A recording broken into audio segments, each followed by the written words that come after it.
Let's come to the next presentation in this particular phase. And we're layering phases so that they achieve something that traditional education does not achieve. Traditional education, by subject, categorizes, and it means that your education are like pieces of a puzzle that you have to figure out how they go together. And when you have them together, what you have, this phase learning produces something which in aeronautics is called a laminar flow. And it allows for all the different layers to have their coherence of a harmonic, where all the different resonances of all the different phases work together. They make something that in music is called an octave, which when sounded together make a chord. And that chord is always an index for a prismatic harmony, both to be appreciated as an art and to be understood in infinite detail as a science. And so this is a learning that is classic, not classic in the Greco-Roman style, because in the first 4 presentations of history we discovered that the Greco-Roman classic style is deeply flawed, and they knew it.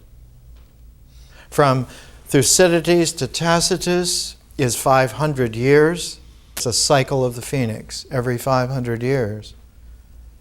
The same kinds of problems come up. And what are those problems? That the mind has stopped up enough energy that should flow into vision, should have a concourse of conscious person, and the mind has stopped that up so that it does not happen, and there's a pressure that builds up in the mind. And that pressure fractures the idea of one's individuality so that one's self-identity becomes shattered, which is then glued back together by very strong ideologies, by very firm doctrines, and being glued back together and then shattered again because it is a real pressure that is backed up. It is the energy of life that could flame into spirit. And when the mind blocks spirit, it builds and builds in a tension that not only shatters the idea of one's individuality, but it backs up even further, and it begins to make a turmoil in the nature of experience where our character is. And so our character becomes confused. Our idea of our individuality becomes glued together, and if we didn't have stronger and stronger ideologies and doctrines, it would just fragment again, and until finally one ends up with a super glue called a tyranny. Either a theocracy or a bureaucracy, or the worst of all, an empire. And we found that the classic world, both the Greeks and 500 years later the Romans, ended up with imperial empire, not ambitions, but this compulsion to try and do this because their individuality was shattered and their characters were in turmoil, until it finally backed up into the ritual actions of daily life that became increasingly meaningless in a very peculiar way. They became like what we would used to call cardboard cutout actions, meaningless actions. Why am I doing this? Why do I keep doing this? over and over again. It doesn't make any sense. And so the absurdity of actions, the turmoil of character, the fragmentation of individuality, and the lack of vision conspire together and produce, both Thucydides and Tacitus in ancient times said, a complete change overcomes the world. The Greek word for it that was popularized by Heraclitus in ancient Greek times and revived in our century by Carl Jung, the word was enantiodromia. It means a complete turnover, a turning inside out and upside down of everything, so that the last shall be first, and whoever was first will be last.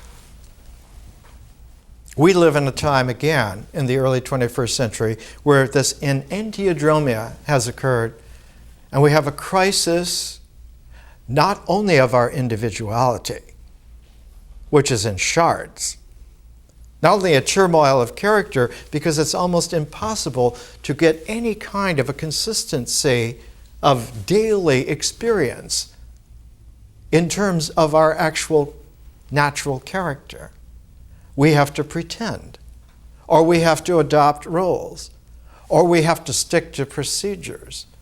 And our functioning becomes crippled so that even our daily actions begin to show up little telltale signs that even if we try to carry out what we are told we should do, it's not satisfying, even if we accomplish it.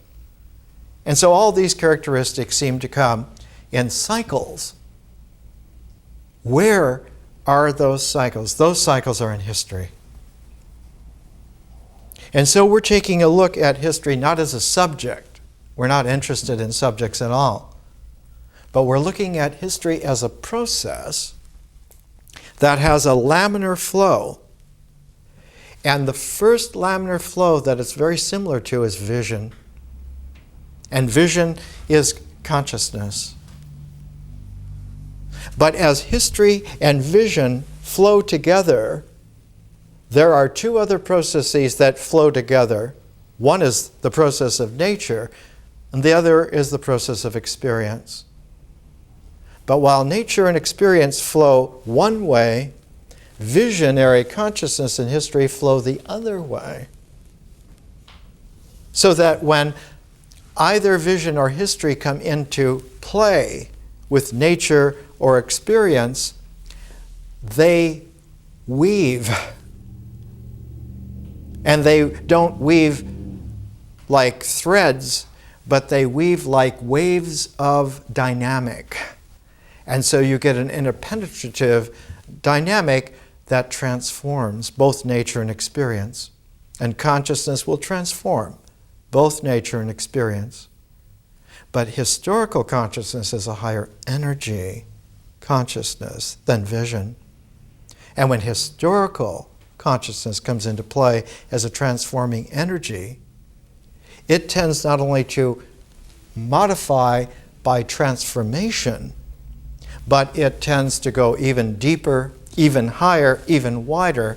And so what it does is affect something that is more powerful than a revolution. It literally recalibrates all of nature and all of experience, so that the natural cycle of our reality doesn't just undergo a transformation. That would happen from vision. But historical consciousness introduces a recalibration. And this recalibration requires for one to go all the way back and begin at the beginning and bring oneself up recalibrated, because not only is everything changed, everything is completely in a different realm. Now, the way to talk about this in ancient times was that the historical recalibration is an energy of the spirit, whereas consciousness is a higher transform energy of the mind.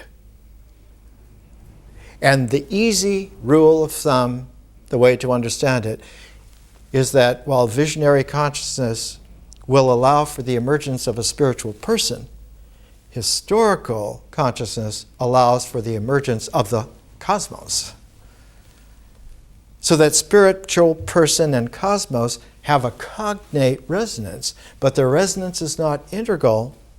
It is a cognate resonance of further infinities, further amplitudes of possibility.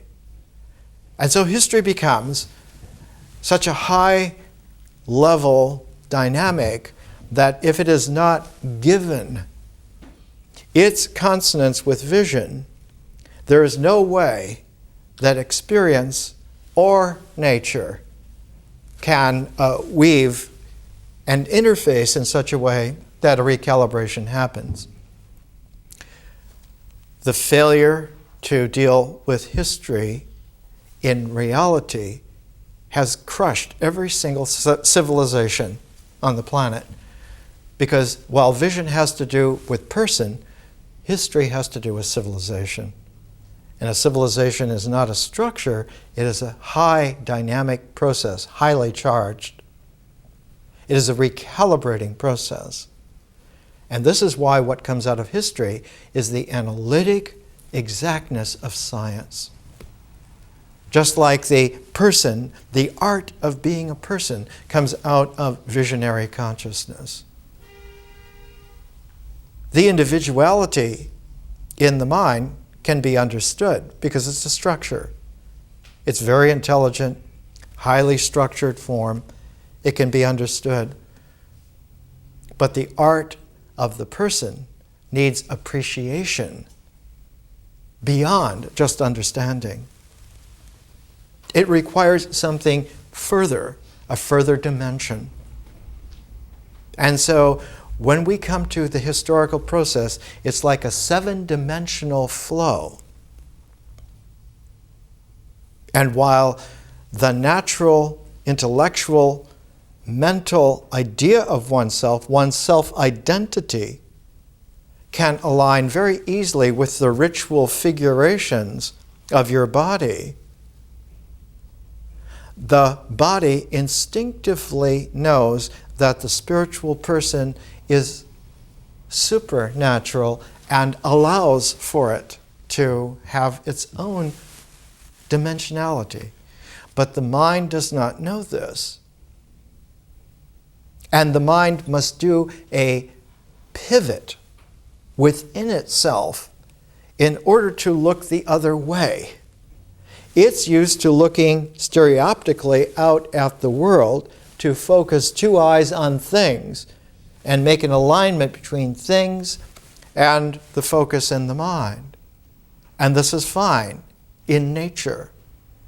But when you come to consciousness, there has to be a turning around in the mind where your looking doesn't go out to things, but goes in to an inner realm. And the inner realm does not have specificity yet. It has what is called allness. So that when you look with the eyes of the mind, or you hear with the ears of the mind that is open, you will see allness. You will hear allness. You will hear the music of the spheres. You will see the white rose whose petals are the infinite angels in the heavenly choir.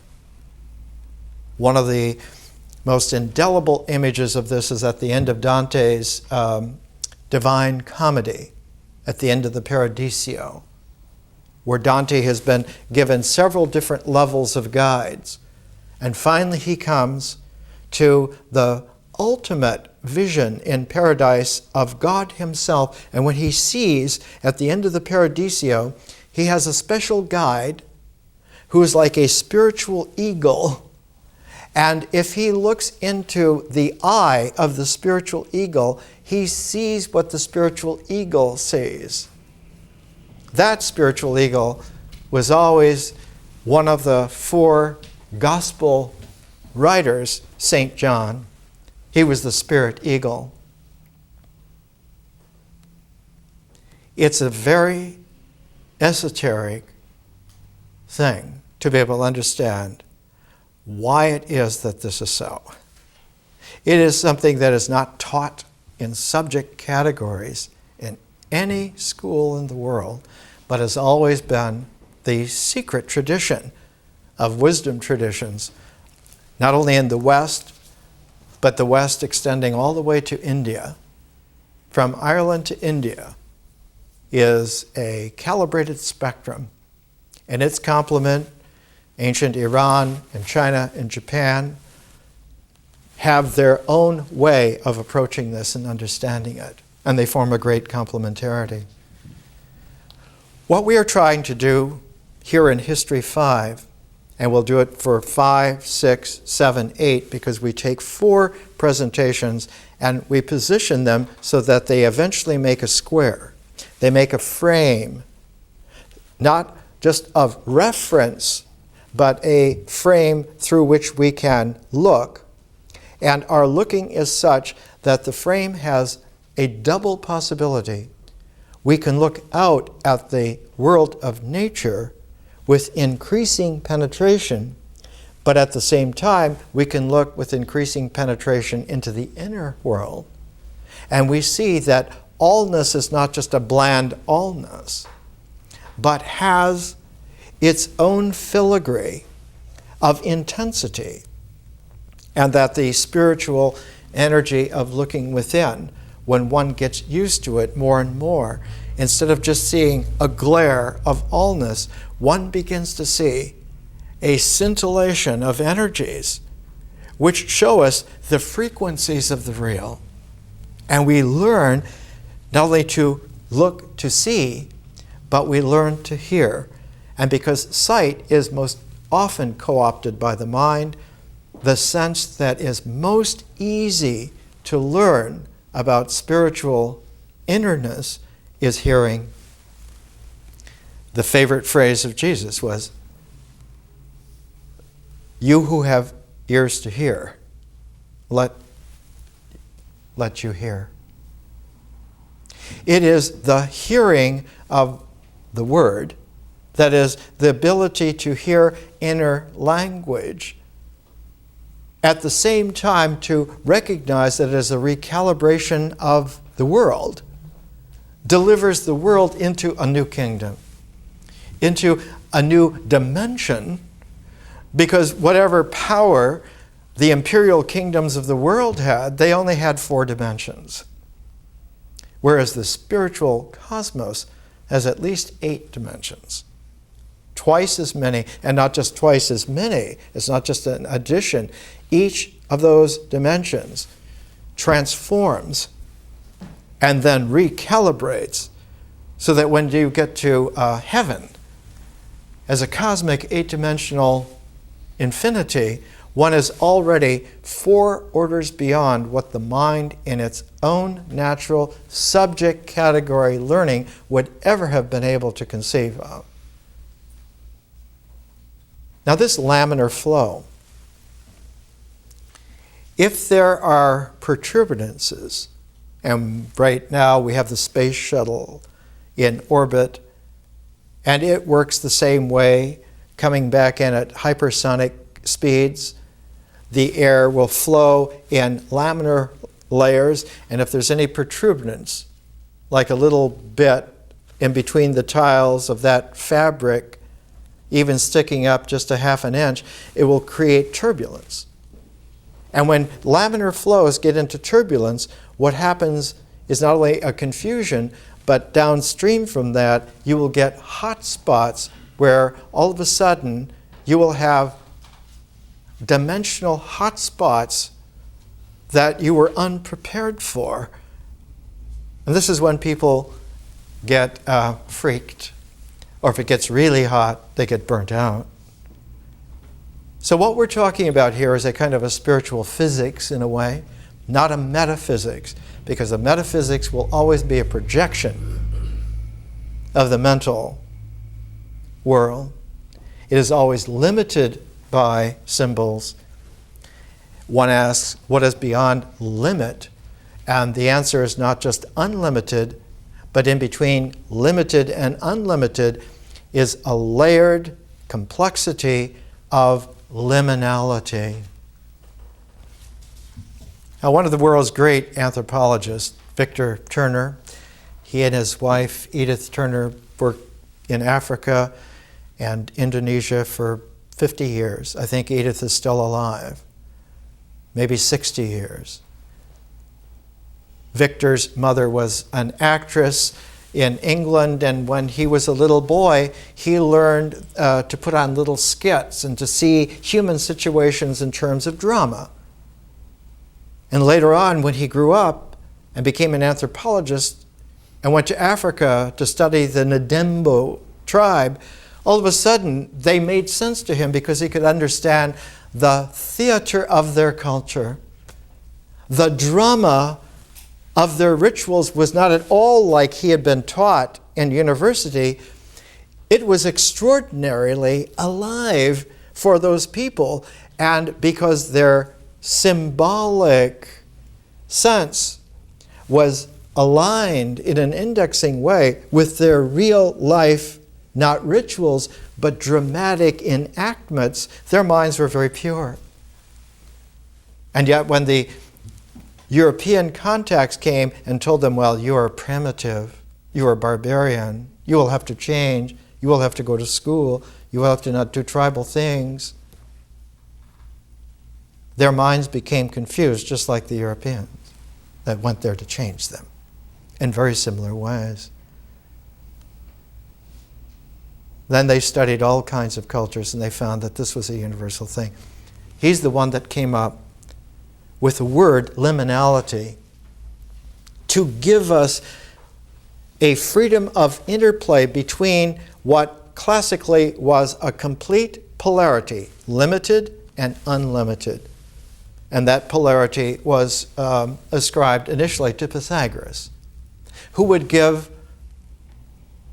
lists of opposites so that his hearers would be able to see that if you just take the sheer polarities, you will get caught in a dichotomy, a duality. This is hot, this is cold. This is limited, this is unlimited. This is moist, this is dry. The mind loves the specificity of polarity. The mind craves polarity because it makes nice, clean cuts. But our human character can't live with cut-up lives. It needs a flow. And when its flow relates to the specificity of actions, of ritual comportment, of things that you do, and you do them for a purpose. You do them in nature, for the purpose of enriching the flow of experience. But the mind is not appreciative of the flow of experience being enriched. It wants it to be more exact, more according to what the instructions were given, that you only do these actions. And so experience becomes more and more interfered with, tampered with. It is the natural character that is able to flow in experience through the open mind and generate consciousness. It is the natural character that generates consciousness, not the mind, not initially. The mind has to learn to be conscious, whereas our character in nature is very easily spiritual, very easily conscious. History is 2 dimensions beyond visionary consciousness.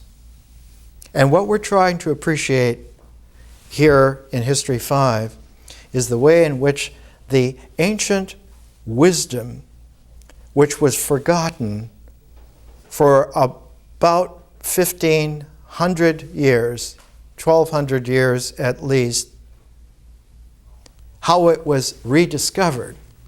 And when it was rediscovered, the shining visionary word that came out from this was rebirth. And Renaissance literally means rebirth. And it was not a making of a rebirth, not a making of a Renaissance, but it was a remembering. And the remembering was so poignant that the moment is indelibly visible in the history. Now, we're taking always pairs of books, not as texts, but pairs of books, because they allow us to keep a consistency all the way through. One of the books that we're taking just for the next month, the next 4 presentations, is Burckhardt's The Civilization of the Renaissance in Italy, and the other one is Benjamin Franklin's autobiography. And like what we're always doing consistently, we're using these books in a kind of a ratioing. We can see each one in terms of the other, and you get a kind of an interesting mobile indexing that is not just integral, but is a differential that is able to recalibrate each of the integrals into a new scale, into a new array of possibility. This was pioneered in ancient times by 2 people talking together with the same intent to understand each other. And out of this came the dialogue. That if you just speak by yourself to someone else, they must get you. But it may be that you don't understand yourself completely, or they don't understand themselves completely. So that if you talk with each other, exchanging back and forth, if you talk together with a concerted quality, Socrates and Plato many times says, we cannot learn anything until we are companions together. Ruth Montgomery, a great psychic, once wrote a book called Companions Along the Way, one of the most beautifully, limpidly intelligent, sensitive books about just the savvy of what it takes to find out about yourself and someone else. You talk together. But just chatting together is just the preliminary. There is a deeper chatting where the language becomes concerted and honed, and progressively, like a laser, becomes coherent. And where it achieves coherency, where the 2 of you are talking to each other in such a way that it is as precise and even more precise than if you were telling yourself the truth. The 2 of you together, like a tuning fork, tune the truth in a coherent, lasered way. And when that happens, both together at the same moment have the same realization in the same calibration. This is the great ancient wisdom principle of the dialogue coming together. We're taking Franklin and Burckhardt as a dialogue of great experiences with this next step in the phase of history. The next step from the Greek and Romans was the rediscovery of their esoteric center in the Renaissance, and the realization about 250 years later in Benjamin Franklin that all of this was able to be ratcheted up in a higher energy flow.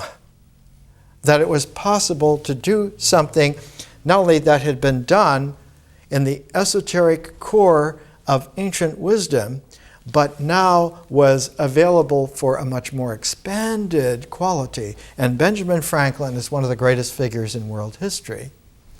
He's the one who sees, for the first time, that political forms are inadequate for spiritual beings. That spiritual beings cannot be put into political forms. Yet, there must be political forms in a natural way to allow for the maturation of one's character, to allow for the correlation of one's mind and one's actions, but they must be integrated in such a way that they mature to openness rather than closedness.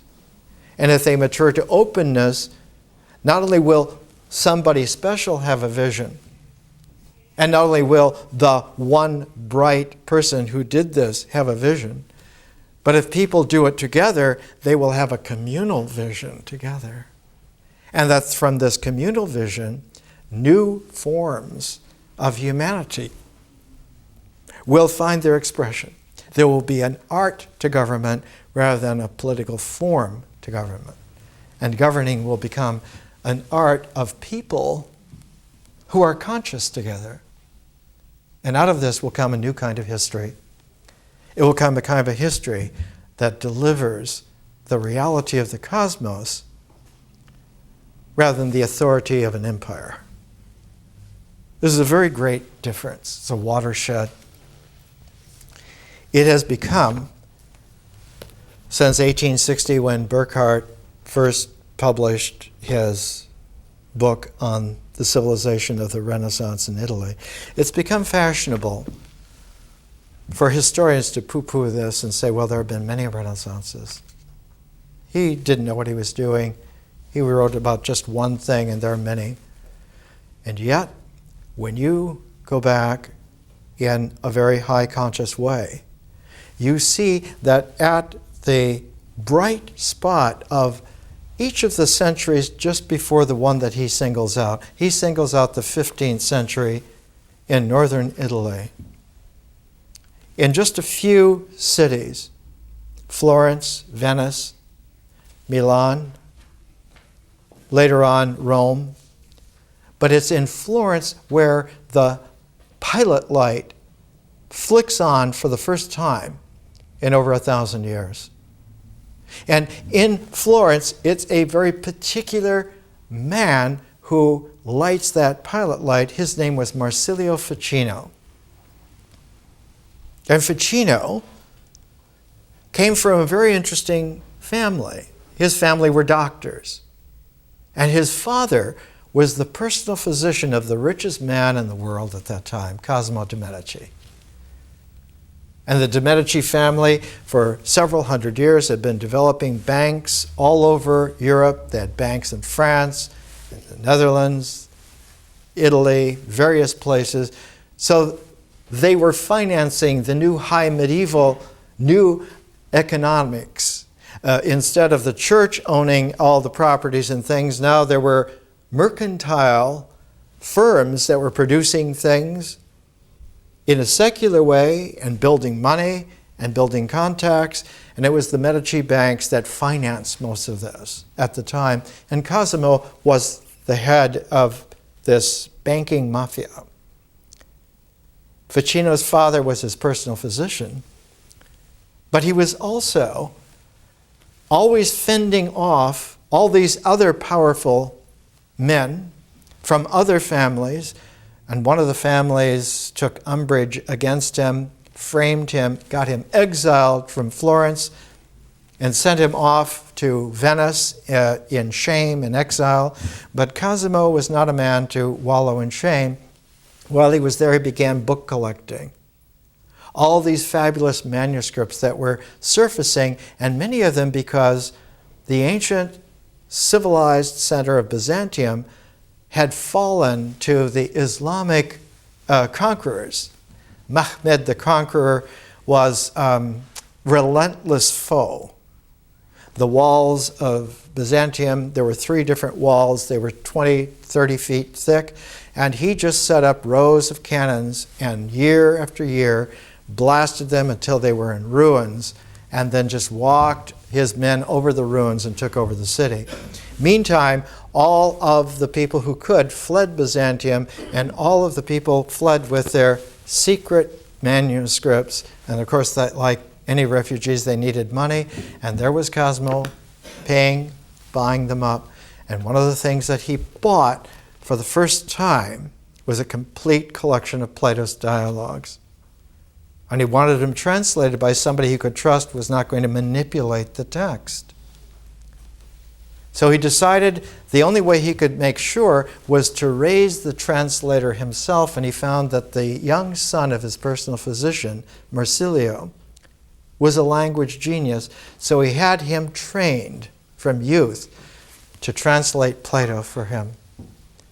And as he got into translating Plato, another esoteric manuscript came into Cosimo's hands, and when he looked at it, he said, well, no one has seen this for maybe 1,000 years. We've heard of Plato. We've seen some of his manuscripts, but this one we don't know.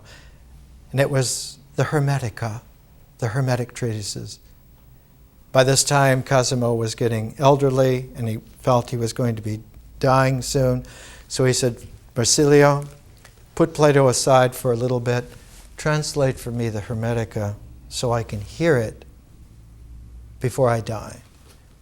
And Ficino's translation of the Hermetica became the pilot light that turned on the remembrance that there was such a thing as spiritual rebirth, not out of the mind, but out of the spiritual person who emerges mysteriously from visionary consciousness.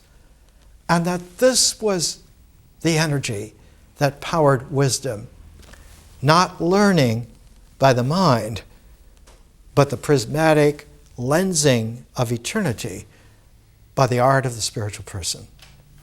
That this was the great art. And that alchemy was what talked about this. That astronomy was what talked about this. That all the arts and sciences came out of this. So Cosimo being Cosimo, father of the country he's called, patria, he bought an estate up on the ridge in Fiesole, the Via Carreghi, a big 3-4-story yellow brick house owned in our time by Lawrence Rockefeller. And there he set up Ficino in the Florentine Academy to reestablish Plato's Academy in Florence. Plato's Academy that had blossomed in ancient Greece some 2,400 years ago, and at that time, 500 years ago, it was already 1,800 years since anyone had seen it. And here it came back again. It was remembered and brought back into being. That rebirth was the Renaissance. Let's take a break.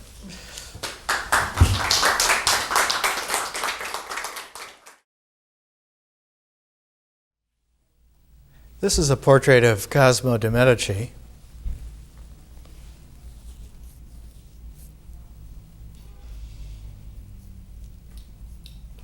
His grandson Lorenzo was called Il Magnifico, the Magnificent. And I think on CDs you can get some of the music that Lorenzo wrote. You can buy translations of some of his poetry. But of course he's always famous because he was the genius at the time when the Florentine Renaissance blossomed and kept blossoming until you had a bouquet. When Cosimo was exiled to Venice, and all of these refugees were coming in, and it looked like Islam was going to push Christianity out. They were in Spain, they were coming into northern Greece, they were taking over. And so they wanted to have a conclave of all the different sects of Christianity to bring it together, their religion back together. A great council. And Cosimo, being a first-class A-plus genius, arranged to have that council of religions moved to Florence because he planned to return to Florence, which he did in a great, huge cavalcade. And one of the most famous paintings in the early Renaissance by an artist named Gozzoli shows Cosimo on a white horse with an entourage of maybe 50 beautifully festooned and costumed friends, And he stood up in his saddle as he rode by the empty villa of his enemies because they were all gone. They were unable to accept the offer that they couldn't refuse. And so he came back into Florence, and he held in 1439 this confab of religions to bring Christianity back into a unity, to withstand the onslaught of Islam. And it was there at that conference that a scholar from Byzantium gave him the Plato. And later on, a friend of his, a man named Niccolo, who had a library even larger than Cosmos, is the one that made arrangements for the Hermetica.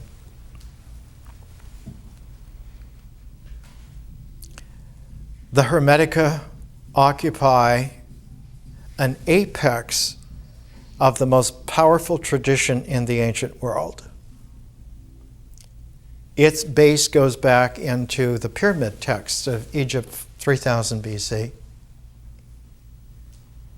And in 3000 BC, that mythological figure who invented writing, who invented the written symbol language, Thoth,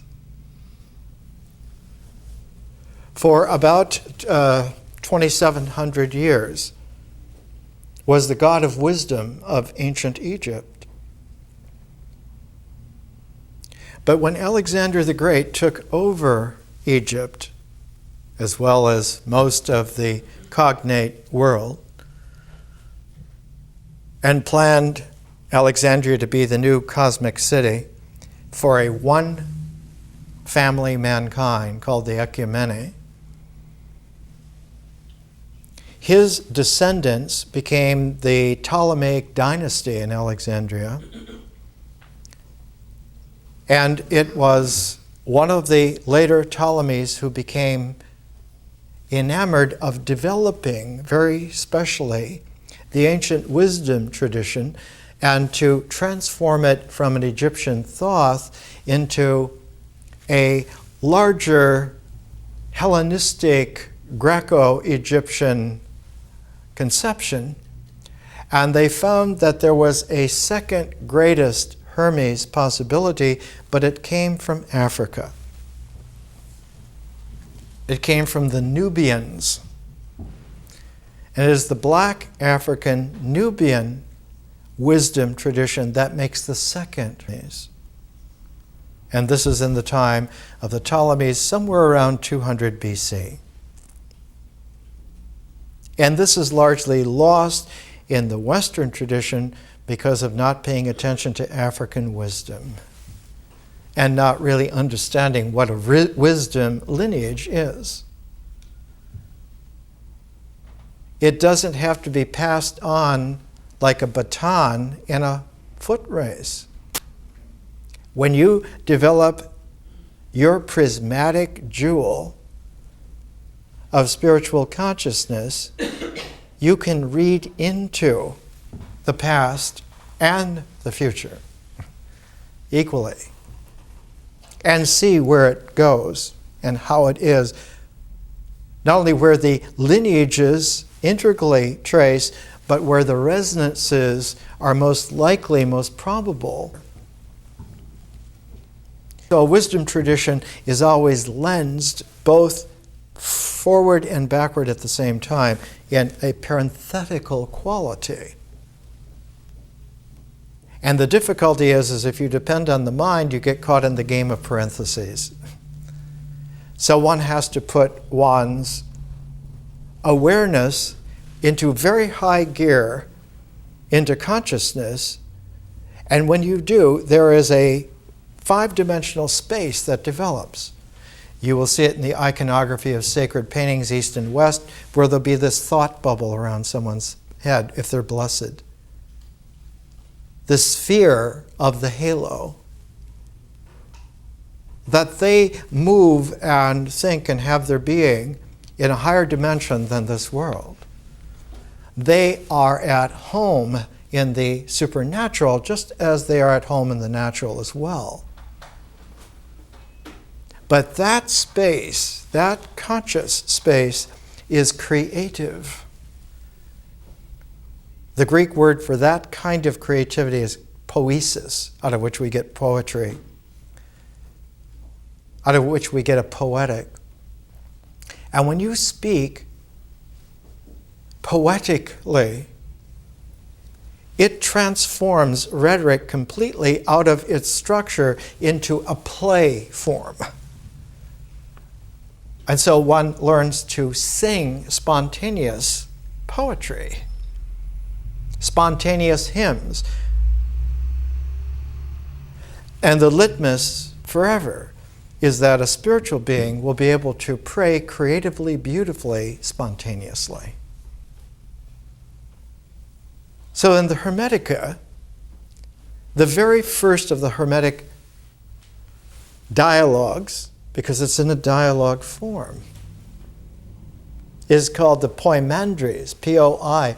It means the creative mind shepherd, the good shepherd, who doesn't just watch over metaphorical sheep of his metaphorical flock,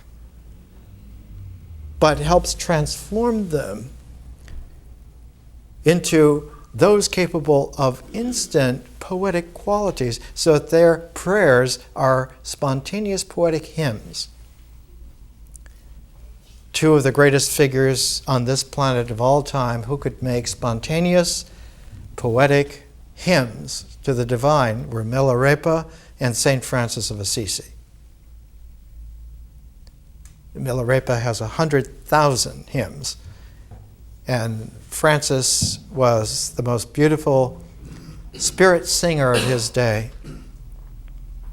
He didn't just pray ascetically, but he could sing spontaneous spiritual songs, so that when he went to challenge the Muslim sultan in Egypt, he was brought before him and he could see that Francis was a spirit freedom, and so he was escorted back to Italy unharmed and cared for. One of the qualities in the Hermetica, in the Poimandres, and the first one is that it ends with a sacred hymn, because it's the proof of the pudding. Because a creative mind shepherd will not only be able to teach and to guide, but will be a thrice greatest Hermes. Not only will know how to write symbolic language, or to lift it off the page into a poetic spontaneity, but will be able to take that spontaneity, and Philo of Alexandria's phrase is the best.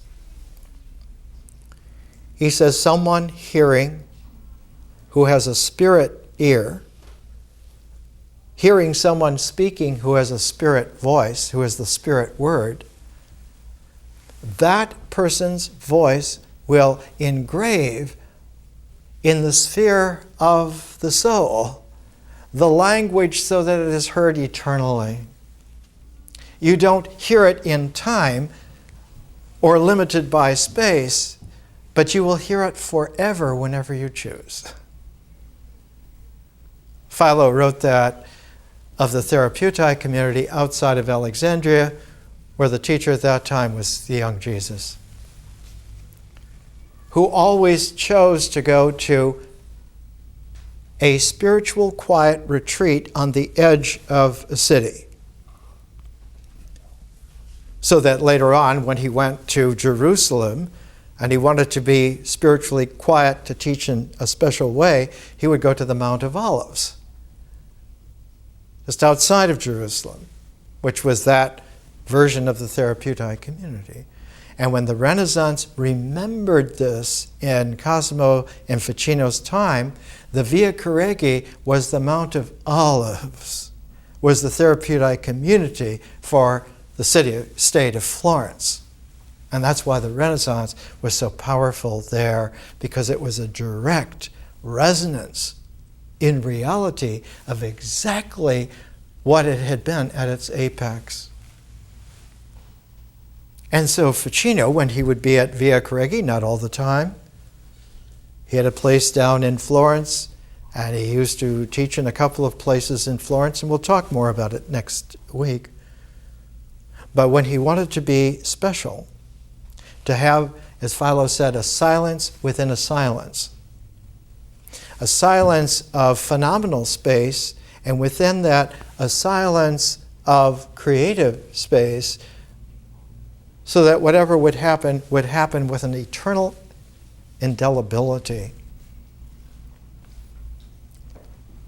The people who went to the Via Correggi with Ficino to participate in this were the people who made the Renaissance. The first time he went there, Michelangelo was 15 years old. Botticelli was just in his early 20s. All of the people who went there, the young Pico, found that this was a source to help them remember ancient wisdom in the actual present that led to the possible future. And so the Renaissance had this quality. The Renaissance man was not Renaissance man because he could do a lot of things, but because he was real in a supernatural, natural, expanded way, that he was real in an 8-dimensional cosmos. So that when you come to the Hermetica, the last before the last, the penultimate, not the ultimate, but the penultimate Hermetic treatise, number 13, not numbered by the number of treatises in the collection that came from Byzantium. The final one of the 14 was called the Asclepius. Not just the Asclepius, the god of health, but the Asclepius because coming into possession of this kind of wisdom is eternal health. The 13th is the most profound, and it's the treatise on rebirth.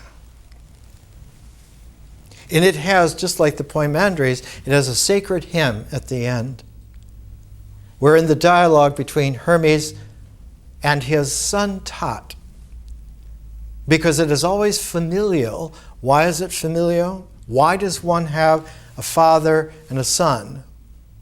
Or sometimes in the ancient Hermetic tradition, it was also Isis teaching, not just Hermes Trismegistus. Many of the lost Hermetic treatises were a collection of Isis teaching her son not Tot, but Horus. We know from Clement of Alexandria, who lived about 175 AD, that in his day there were 42, 3 times 14 sets of Hermetic treatises. Only the first set has come down to us. The others we have fragments of. One of the largest fragments is actually called Kore Cosmou. Kore is the name of Persephone.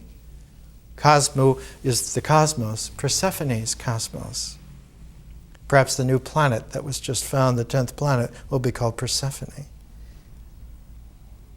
The 13th is the secret sermon on the mountain concerning rebirth. It's the Sermon on the Mount in a secret way concerning rebirth. Now, all of this was scattered and discounted in the early 1600s, about 1614. A paid academic assassin named Isaac Casaubon, very smart, very scholarly, available for assassinations of intellectual things that power people don't want credited, said there are too many indications that the Hermetic treatises have too much Christianity. They must have been written hundreds of years later because they're imitations of very core esoteric Christian things They're obviously from later centuries. Whereas the actual fact is that the Hermetic treatises are the culmination of the Hellenistic Jewish tradition that reaches into the teachings of Jesus quite really. But they're not apparent at all if you go by the traditional, sieved, doctrinaire, ideological so-called tradition. One has to go deeper, wider, higher than that. One has to go to wisdom history. And the figure who prismatically jewels that is Mary Magdalene. As Mary Magdalene, who carries the prismatic energy of the true teaching. And she was never edited because she was always discounted right from the beginning. She was already discounted by Peter. So, woman, what can she know? Or by Paul, who didn't like women even less than Peter, and didn't like, well, he didn't like Jesus either. He was on the committee of Gamaliel, the head prosecuting priest, who had to warn Paul, now we can't just kill him. We have to get people to decide to kill him who are not us. We have to get the Romans to decide to kill him. Because he's powerful, he's magical. We don't want to get into real trouble here that we can't handle. Paul was the right-hand henchman of Gamaliel. Gamaliel said the best way is to disperse his teaching, get it out of Judaism. And 14 years later, Paul found exactly the right way to get it out. Oh, well, this message is not for Jews, it's for non-Jews. It's for Gentiles. So Christianity belongs to the non-Jews. Jesus is a non-Jew. Can't be possibly Jewish. And of course, that was challenged at the time by Apollos of Alexandria, who was the head of the Christian community in Alexandria that was founded before Paul ever even had a glimmering of his strategy. Apollos inherited his position from Philo, who got it directly from Jesus. But all this time, the lineage was alive in the resonant way, in the harmonic way.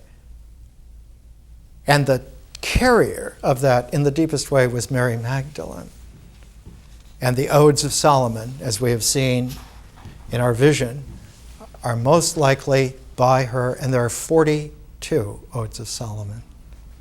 One for each of the epiphany moments of the 42 books of the Hermetica in its complete rendition, because she knew it perfectly, inside out, directly.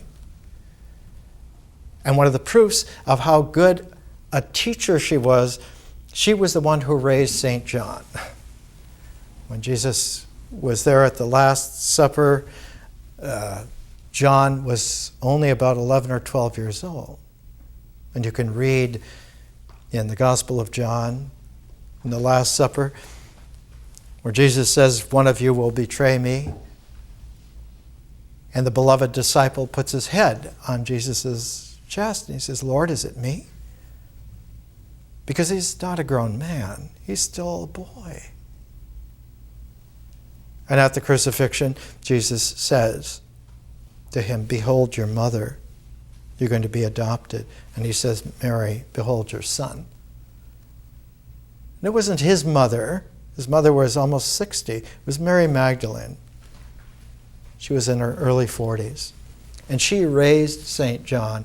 And one of the qualities of St. John is that he is the most refined of all the writers in that kind of Greek. It is such a special Greek, it's called New Testament Greek. And there are only two other writers who really come close at all to John's command of New Testament Greek. And that is Philo of Alexandria and Apollos of Alexandria. But the literature that is indelibly like St. John's Gospel And like his book of Revelation are the Hermetica. They are written in New Testament high wisdom Greek as well, and it's the same language that St. John uses because he learned it from Mary Magdalene, because she was a carrier of the Hermetic tradition as well. Because Jesus was Hermes Trismegistus, the teacher who conveys by special spirit world that word which is eternal, and so it is not limited by time whatsoever. And so he says frequently, before Abraham was, I am. In the interpretation of the fourth gospel by the great C.H. Dodd, he was the professor of biblical studies. He was the star at Cambridge University in England. This was published 1955. The whole beginning is all about the Hermetic literature and how John's writings are very, very much of the same quality, same ilk. So the Hermetica are a cognate extension of the fourth gospel of the book of Revelation. And so one finds in the Hermetica, especially in the 13th Hermetica on rebirth, the secret Sermon on the Mount of rebirth, you find a larger resonance of the Sermon on the Mount that's in the Gospel of Matthew. Because the Gospel of Matthew took 5 sermons. The Latin word is sermons. In the Greek, the word that is really applicable to it is hermeneia, from Hermes, and it means capable of indefinite, exact interpretation, that your understanding of it will grow infinitely refined. The more you come to it, the more you will see in it. And so something capable of a hermeneutic is something that you can revisit time and time again, and each time get something more. Why is it so? Because the poetic is not limited as a structure like the rhetoric. You can exhaust a rhetoric by having understood every aspect and every limited relationality to have it down perfect. This is what is there. This is exactly what is there. It is all that is there. Whereas a poetic is like a poem.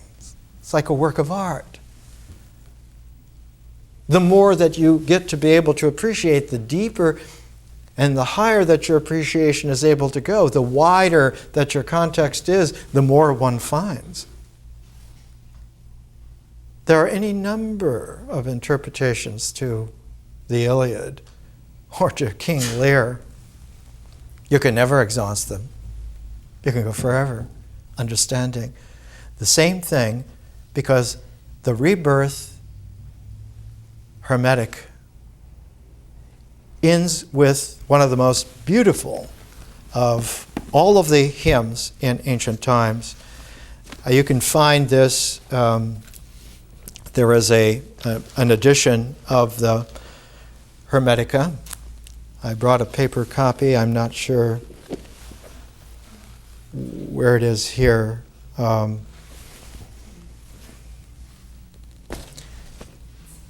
have it as a translation. No, it's a different paperback. Somebody has borrowed it. I went through the Hermetic several times and not only outlined it, but presented it in such a way that the illustrations were able to convey. I used Rembrandt and a number of other Hermetic persons. And the rebirth, I put the ancient Egyptian judgment mural with a portrait of Jesus.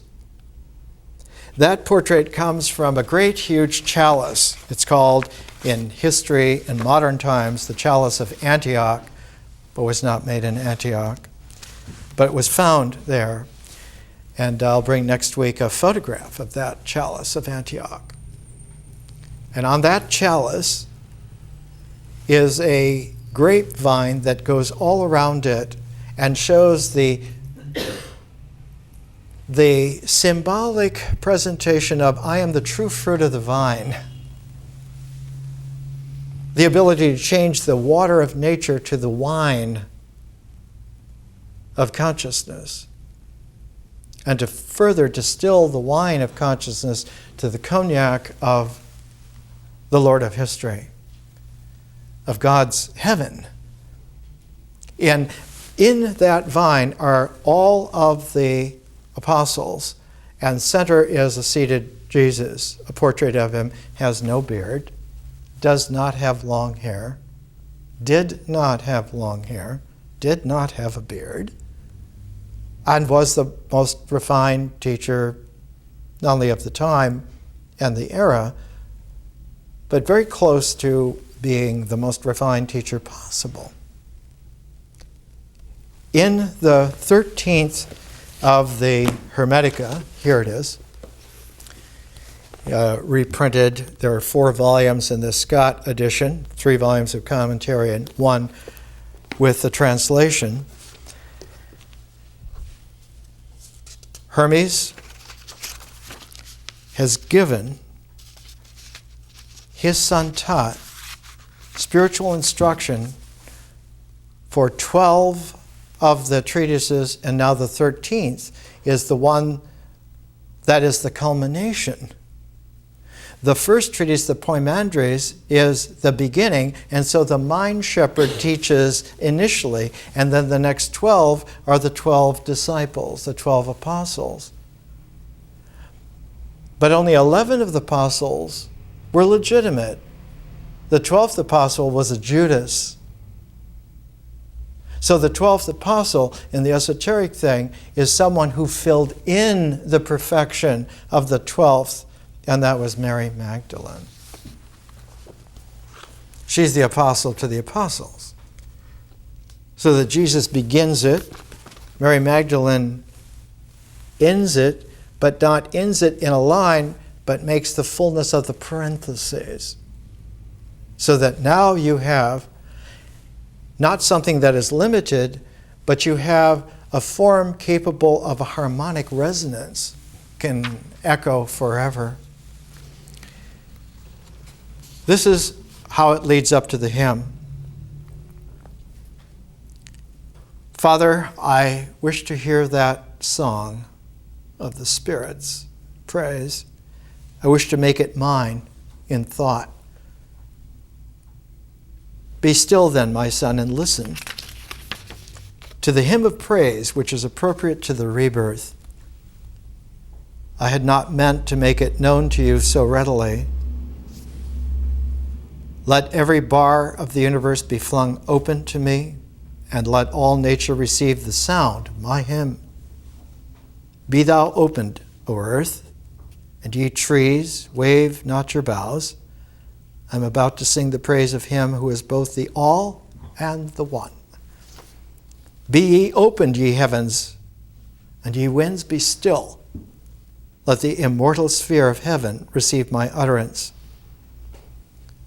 I am about to sing the praise of him who created all things, who fixed the earth and hung the heaven above, who made the sweet water flow from ocean into the land wherein men dwell, that it might serve for the sustenance of all mankind, and gave command that fire should come forth to be used by gods and men in all their works. Let us with one accord all give praise to him, seated high upon heaven's creator of all that is. It is he that in the eye of my mind may he accept the praise sung by my powers. Ye powers that are within me, praise ye the one and all. And then later on, when he ends it, Hermes Trismegistus says to him, this is all well, but you need to add, by thy word. So that the praise is not ours as a possession or ours as ours, but ours because it is a direct lensing of the lasing of an eternal word, which we have now found the right to inherit. There's a beginning of wisdom, scholarliness in the world. In 1979, this book, Corpus Hermeticum 13 and Early Christian Literature, William Gries, published in Leiden, Holland. The Dutch are, for hundreds and hundreds of years, the most trustworthy publishers in the world of accuracy. Inherited, no doubt, from Rembrandt and Spinoza and that era of Dutch excellence. He says in here, in his conclusion, the parallel being the result of the New Testament influencing Corpus Hermetica 13, nowhere in our analysis did we find any evidence that would support such a claim. So that the early 1600s assassination is over, and yet it still hasn't resonated beyond just a few hundred people who are watching over these aspects, people who are like doctors of civilization. It's time for it to come out in a very big way. It is 500 years ago, almost to the day, Ficino was chosen at the moment of the confluence of all the religions in Florence in 1439, 500 years, almost to the day of the start of World War II, and the beginning of the serious development of atomic energy. We are now 2/3 of a century beyond that and in very deep troubled waters. Any attempt to recreate an empire under these circumstances will result in a universal death. There is no way to go that way. There is no evil empire that can survive. So a learning like this is to not only caution, but to begin to prepare a population of people so that we do not commit planetary suicide. We must stop learning by subject and start learning by phase. Not only is it able to generate a planetary culture, but a stellar civilization. We already have not only people in orbit, we have extensions of ourselves on Mars, around Jupiter, around Saturn, and able to look out and see a planet bigger than Pluto 3 times as far away in the far Kuiper Belt. We're already matured beyond where we can be stuffed back into the cultural limitations that are held together by power mongers of authority on the basis of any kind of tyranny. Our only future is in freedom. One of the most beautiful ways to say it, Robert F. Kennedy, very shortly before he was assassinated to keep him out of the way, was speaking in Indianapolis at night in the black community ghetto. He was speaking in the evening of the day that Martin Luther King Jr. was assassinated. He was without a hat, and he stood without bodyguards, and there were about 5,000 to 10,000 very angry, frustrated black people of Indianapolis.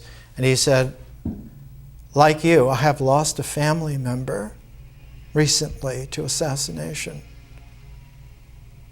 And he went on, and in his speech towards the end, he quoted Aeschylus